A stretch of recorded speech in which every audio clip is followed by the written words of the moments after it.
আসসালামু আলাইকুম আর রহমাতুল্লাহ। আশা করি আপনারা সকলেই ভালো আছেন। সম্মানিত দর্শক, আজ চলে আসছি নীলফামারী জেলার ওসমানী উদ্যানে।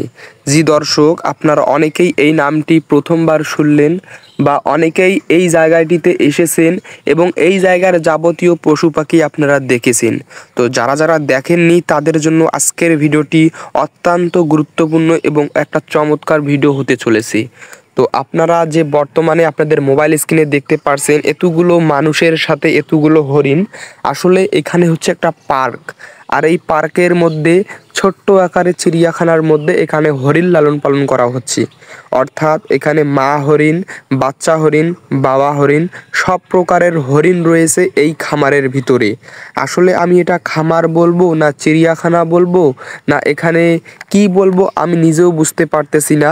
যেহেতু এটা একটা পার্ক বা যেহেতু এখানে একটা আমাদের কি চিড়িয়াখানার মধ্যেই পড়ে, তো আমি মিনি চিড়িয়াখানা বলতে পারি হরিণের।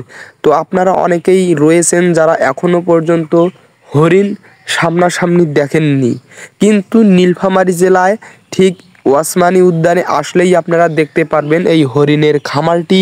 সেই সাথে অনেক রঙের অনেক রকমের পাখি রয়েছে, পশু রয়েছে, যেগুলো আপনারা এখানে আসলেই দেখতে পারবেন।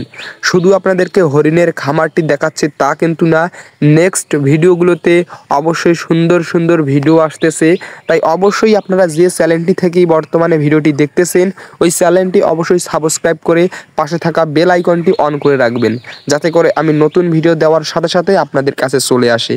তো এখানে দেখতে পাচ্ছেন হরিণগুলো কত সুন্দরভাবে খাচ্ছে। আমরা এখানে পাতা দেওয়ার চেষ্টা করতেছি, যেহেতু চারদিকে গাছপালা নেই তবুও চেষ্টা করতেছি। আপনারা দেখতেই পারছেন পাতাগুলো তারা খাচ্ছে কত সুন্দরভাবে, এবং তারা কিন্তু অনেক সুন্দরভাবে আসে, যেটা আমাদেরকে কখনোই কি ভয় লাগতেছে না।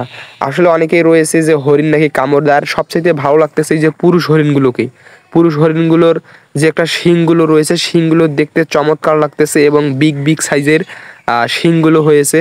আর এদিকে যেগুলো ছোটোগুলো দেখতেছেন তারা কিন্তু বাচ্চা, আসলে তাদের বাচ্চা এগুলো। তো ধন্যবাদ।